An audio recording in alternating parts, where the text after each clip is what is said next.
Welcome to Sitting with Sallie. Today I have Paul Moist, who is a former president of Canada's largest union, CUPE. And Paul, you're here today to talk about the Winnipeg General Strike. We are, and it's a pleasure to be here. We've been commemorating this entire year, 2019, the 100th anniversary of still the largest and most significant labor strike in Canadian history. And not just studying it for historical reasons, but there are contemporary lessons still to be learned from what happened in Winnipeg over a 6-week period in 1919. Well, let's go back to that time a little bit. Around May 1919 was when things started to really heat up. Winnipeg was then Canada's third largest city, 185,000 citizens. It had more than quadrupled in size in a 25-year period. So rapid growth, many immigrants from Eastern Europe, and in the years leading up to 1919, we had the Great War, now known as World War I. Wages were kept down, frozen, high inflation from 1912 to 1919, 64% in Winnipeg. And around North America, and in fact throughout the world, there was a pent-up demand. It wasn't just in Winnipeg. Seattle had a general strike involving 60,000 workers in February 1919. In Boston, Massachusetts, in June of 1919, the entire police force walked off the job because they were making poverty wages. They had to pay for their own uniforms. It's estimated that 1 in 5 workers in North America walked a picket line between 1917 and 1919, but Winnipeg was a particularly notable explosion of labor unrest. And was that partly because World War I had ended 1918, the soldiers were coming back looking for work, and the sudden influx of... That's part of it. We had high unemployment. People who had sacrificed a lot overseas came back expecting to return to work, and there were no jobs for them. Many industries that had been dedicated to the war effort were laying people off. So we had unemployment, we had wages that had not kept pace with inflation, we had a pent-up demand. The returned servicemen, as they were called of the time, were kind of split. Many supported the strikers in Winnipeg, many didn't, and they became an important feature of the general strike. But the most prominent feature of the general strike was all the union members in Winnipeg went out in sympathy of metal trades and building trades workers. But lo and behold, over a third of the strikers didn't belong to any union. They too walked off the job because they wanted to support the trade union movement, and I think they had the same demands as union members. They wanted a living wage. And when you're talking about numbers, there were about 30,000 people that went out on strike? It's estimated between 30 and 35,000 workers went on strike. If you consider the average family is 4 or 5 people in 1919, and the city was 185,000, more than 50% of the households in Winnipeg were on strike for 6 weeks in 1919. And no strike pay? There was no strike pay back then. There was a coming together of the faith-based community and other community groups. Women played a prominent role in putting together soup kitchens, and people kind of relied on their own neighbors and communities to provide for themselves. The strike was largely peaceful for its first 4 weeks. The strike leaders told members, stay at home, do not picket, don't cause any trouble. If you want information, come to a public meeting or read our newspaper. But events escalated when the Winnipeg business community had enough of the general strike. So it was going on, and you're talking about it was 6 weeks, but it was going on about 4 weeks, and there didn't seem to be any give from either side. The business community was saying to government, do not assist in getting a settlement for the building and metal trades workers. It will only encourage further general strikes. And once people go back to work, we'll negotiate. That wasn't acceptable to the workers. So the strike went on, and finally the business community, under the guise of they called themselves the Committee of 1,000, in reality about 4 dozen leading legal and business people in Winnipeg, they prevailed upon the federal government, who changed the laws regarding deportation rights, enhanced deportation rights, changed the definition of sedition to charge people, And the charge from business was workers are trying to take over the state here in Winnipeg. You can't even deliver milk without permission of the strike committee. These charges have been refuted by history, but they were what was guiding the business community, and things started to come to a head in early June 1919. And if we back up into a bigger world picture, what had been happening in Russia must have also affected what was going on in Winnipeg. There's no question that workers were reading about a revolution in Russia that was aimed at assisting workers to get out from under authoritarian rule of the Tsar. And people were challenging kind of the excesses of capitalism in the United States, in Europe. And remember, this is a time when there were no laws protecting the health and safety rights of workers, or if you're injured on the job. There was no legal framework to encourage collective bargaining, but workers were demanding a fair share of the wealth in society. In Winnipeg, the labor movement felt that many people had profited from the war, from their businesses, while workers' wages were frozen. And there was a local, national, and international wind blowing that workers deserved a better deal. So the workers had put in their labor at lower wages, but the businesses had profited while the war went on, and there didn't seem to be any reciprocity then. Winnipeg had more millionaires per capita than any other city in Canada. And there's talk of two Winnipegs. The north end of Winnipeg, substandard housing, 2 or 3 families per home, immigrants arriving in droves and living in really substandard conditions. South of the Assiniboine River, a different city, stately manors, houses that were far apart from one another. The Crescent Wood, River Heights area of Winnipeg, which is still a beautiful area, looked like a different city than the majority of citizens who lived in very substandard conditions. And the northern part didn't even have indoor plumbing in many of the houses. No, in the Spanish flu, another global feature of this era, the Spanish flu pandemic was one of the first recorded global health issues, and people died everywhere, including in Winnipeg. And of the 1,200 or so people who died in 1918, early 1919 in Winnipeg, the vast majority of them were from the north end of Winnipeg, where there was no indoor plumbing. These housing conditions, these social conditions, the absence of Medicare or health care, the absence of a living wage, all of these things combined together to see an explosion and a general strike longer than we've ever seen since in Canada. And a bit of a tinderbox then. So 4 weeks fairly peaceful, and then things started to change. The business community, aided by the federal government, arrested the strike leaders on charges of sedition and other charges. Not just the strike leaders, but the publisher of the newspaper, because their words were a threat to the state. Secondly, they tried to shut down the newspaper. And sedition is like treason. Yes. And thirdly, you arrest the strike leaders, and then the mayor, thirdly, bans all parades, demonstrations, and gatherings of workers. So no more gathering in Victoria Park, no more returned soldiers having a silent march.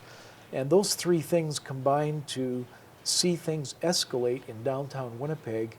On June the 10th, there was what's referred to as a riot in the streets of Winnipeg. Northwest Mounted Police on horseback, dispersing crowds, firing guns in the air.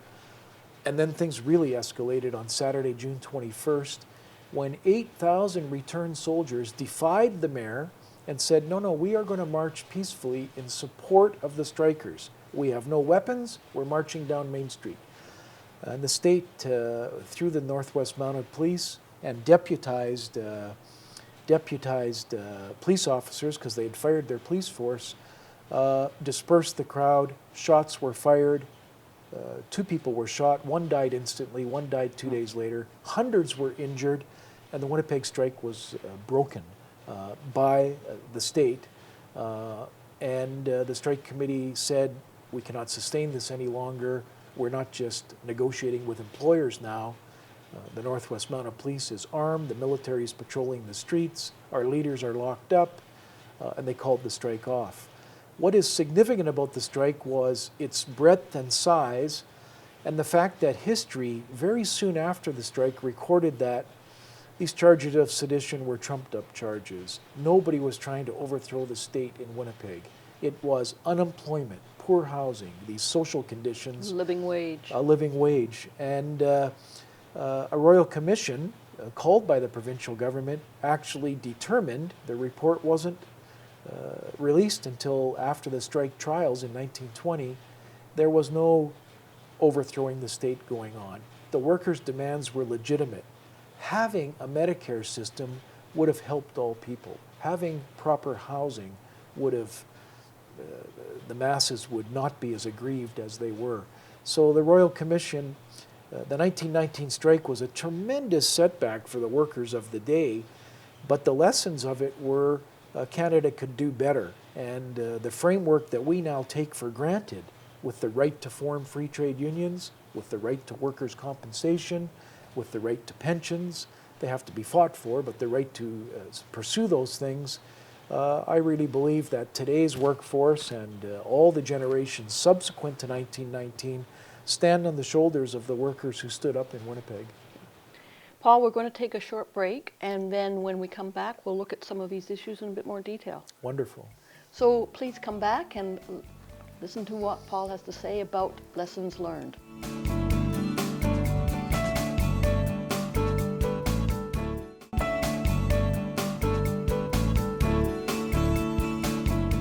Welcome back to Sitting with Sallie. I have as my guest Paul Moist, who's been talking about the Winnipeg General Strike of 1919, its 100th anniversary, and some of the lessons that we have learned from that strike.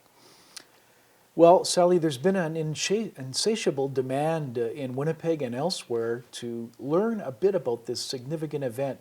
I've been here in Kenora and in Fort Francis, speaking to evening meetings, speaking at high schools, speaking with you today.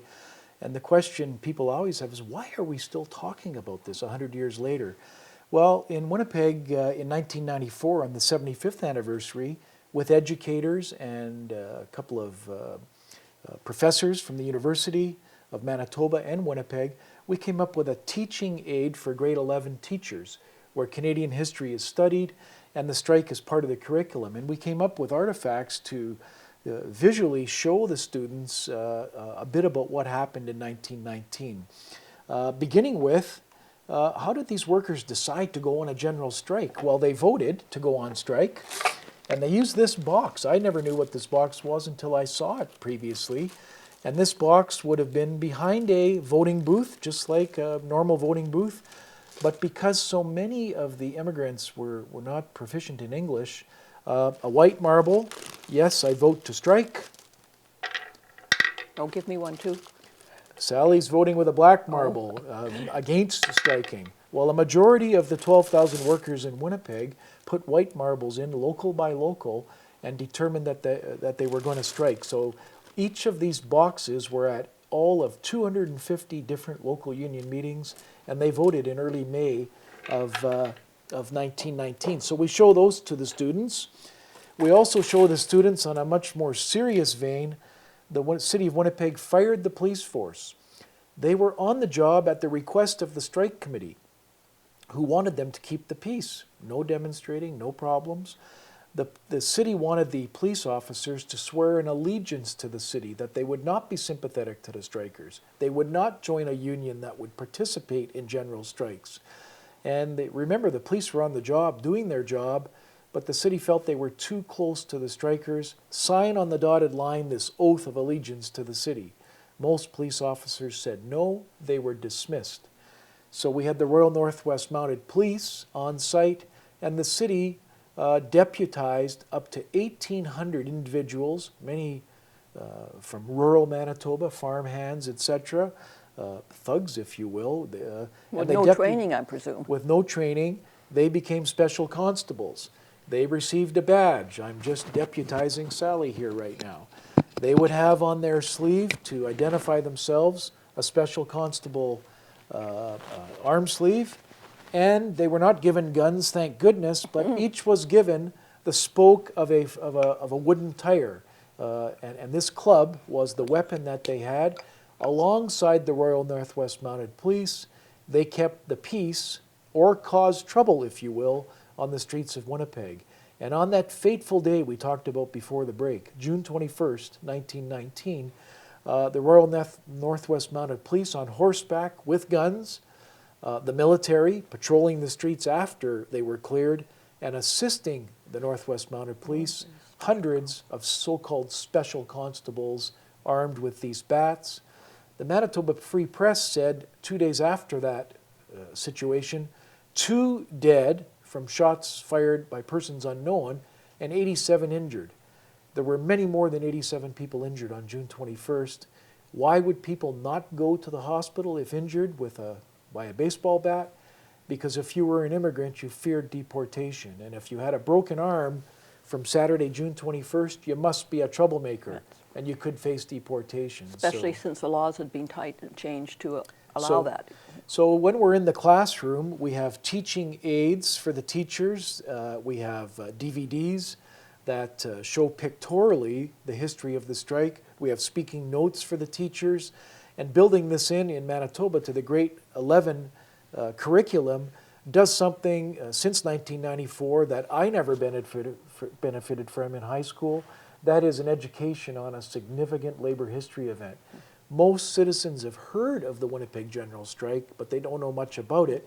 And the reason to teach it beyond for its historical noteworthiness is that there are contemporary lessons for people today. And at one point, there were tanks on the streets of Winnipeg.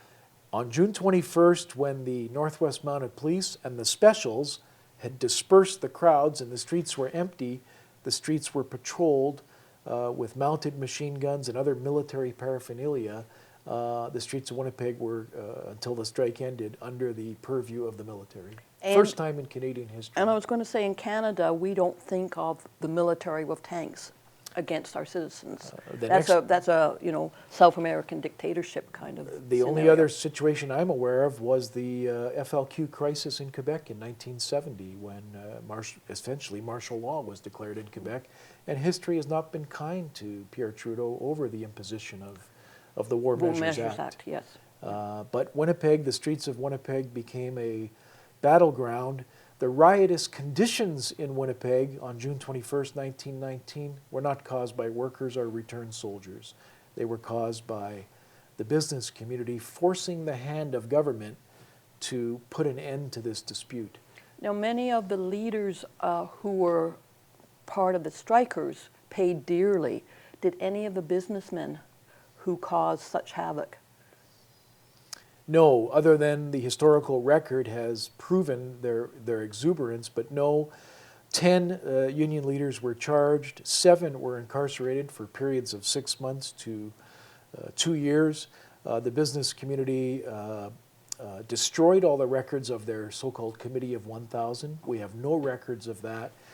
We know that the legal bills for the business community were paid for by the federal government. We only learned this in 1988 after a parliamentary freedom of information request. Where did they get the money from to pay for businesses' legal expenses? The equivalent of over $3 million in today's dollars. They got it from a returned servicemen's fund, funds set aside for returned servicemen. How was that money dispensed? Which lawyers got how much? We don't know. So no, there were no consequences. But it wasn't just the leaders, too. Many of the people who participated in the strikes found that they couldn't go back to their jobs. It split, you're correct, it split families. I had a letter in 1994 when I chaired the 75th anniversary from a woman whose father was a blacksmith and was not allowed to practice that trade anywhere in Winnipeg. And he ended his working career as a farm laborer outside of Winnipeg because all of the owners of the blacksmith shops had him pegged as a troublemaker and as a leader. Mm-hmm. So for many years, even on the 50th anniversary of the strike in '69, the community didn't talk about it too much because the players were still alive. Mm-hmm. It split families. It certainly split relations between employers and employees. By 1994, most, if not all, the players have passed on. And research by really diligent historians and academics has unearthed the truth about the strike, the truth about who paid for the business prosecutions, the truth about the trumped up nature of the sedition charges. and history is not stagnant, it's been very dynamic, and the lessons from the strike are something that we really need to reflect on because there are things happening today. Well, Paul, I think we certainly could go on about the strike, but what I would like to do after the next break is maybe talk a little bit about the importance of unions today and how, if connected from the strike, we have gained certain rights. Wonderful. Look forward to that. Okay, and please join us in a few minutes.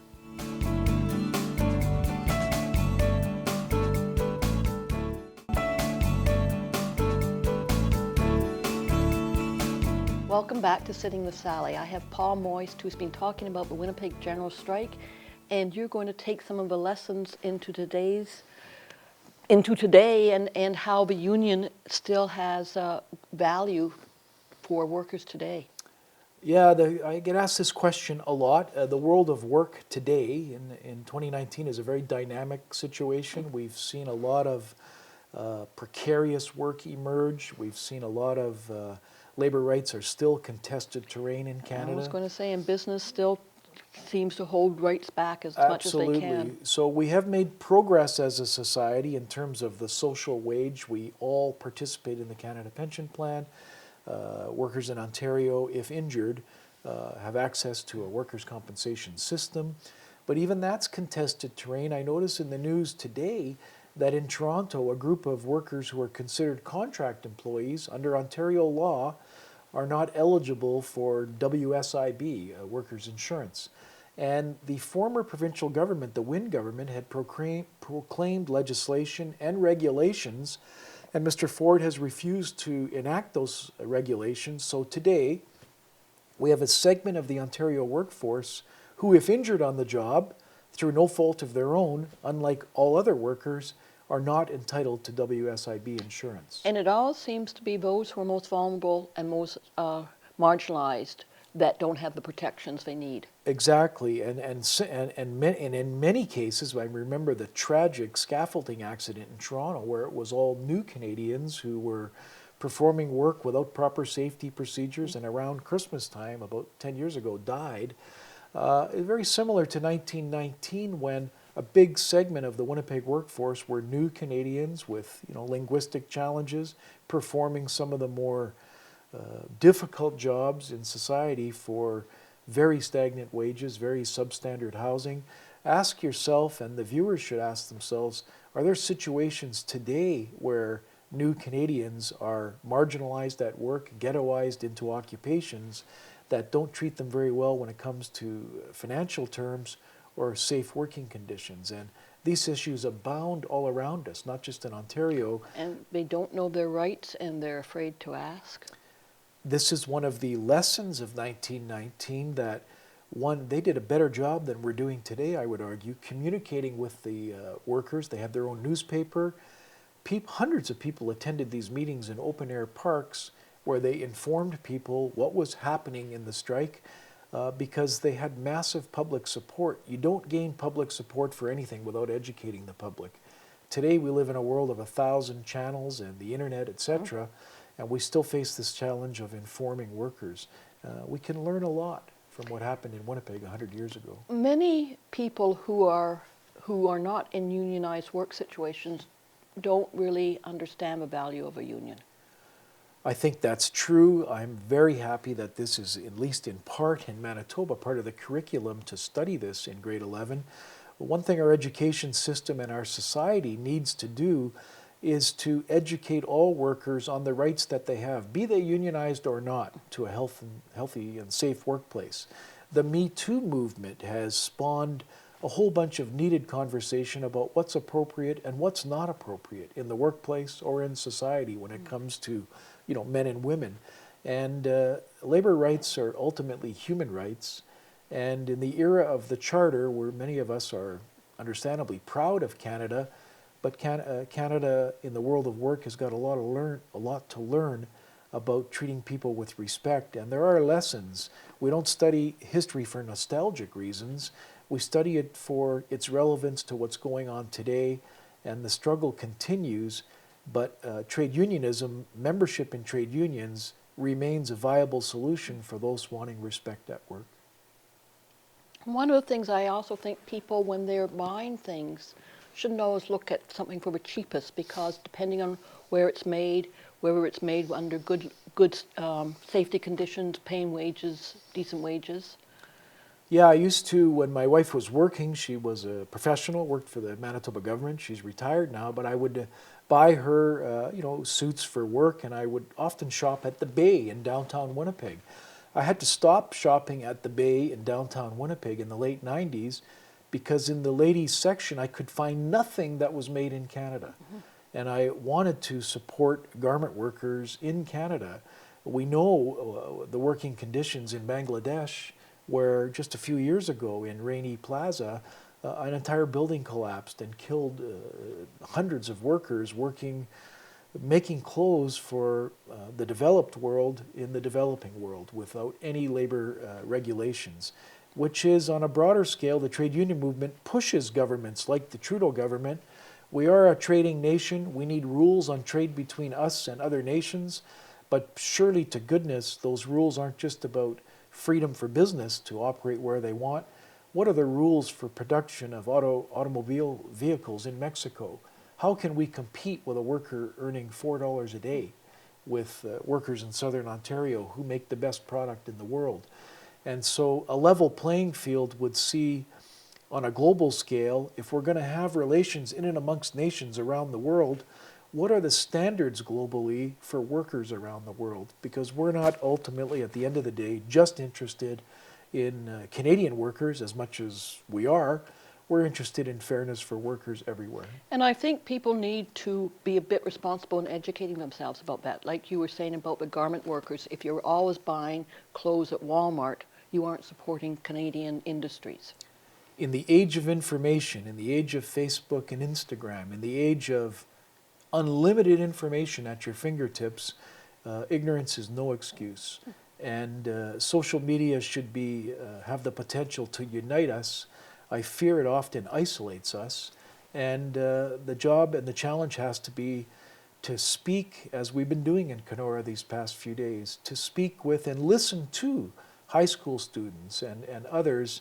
They are the voters of tomorrow and the workers of tomorrow. And we, as baby boomers, I'm a baby boomer, I was handed a world that had some rules in place for work, brought about by the struggle of people who never enjoyed those same rules.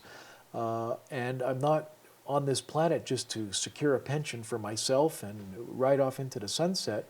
We have a responsibility to create conditions so our children and grandchildren and future Canadians can have a decent shot at a good standard of living and be good contributing members of the best country on earth. I think we are amongst the best countries on earth, but we should never be afraid to question ourselves. And while the Winnipeg General Strike was not a success for the strikers, it certainly has been a touch point moving forward. It remains the preeminent labor event in Canadian history, and the positives that came out of it. My admiration for the strikers of the day is unbounded, and I truly believe we stand on their shoulders because we have created a framework in Canada, not perfect, but many countries look to us as something they aspire to, in large part when it comes to workplace regulations, because workers like this had the courage to stand up for what they believed in. They didn't particularly benefit from it themselves, but they had a vision that they wanted a better world for their children and grandchildren, and surely to goodness we can embrace that and ourselves try to build a better Canada today for our children and our grandchildren. Thank you, Paul. It's been a pleasure. Well, we could have gone on for another half hour for sure, and I'm sorry that we didn't have more time because Paul has so much to talk about. But if you've been interested in this at all, please do find out more about the Winnipeg General Strike and also about unions. Until next time.